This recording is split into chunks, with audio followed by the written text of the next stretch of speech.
আৰু তাৰ পাছত ইয়াৰ গাত চুৰাত পাত লগা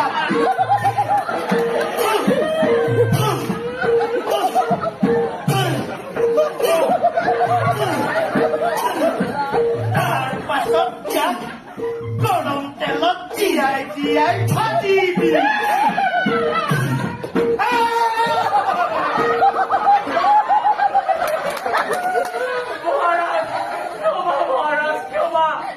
খাইছো শপত নকৰো বুলি কাম আপোনাৰ শ্ৰীচৰণত দিয়ক মোক স্থান। ক্ষমা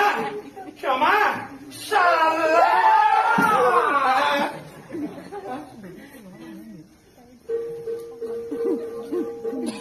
ক্ষমা কৰি দিয়ক এই যুৱকক আপুনিও নাম কমাওক জনমানসত তোমাৰ চুক্তিত মই মানি লৈছো হাই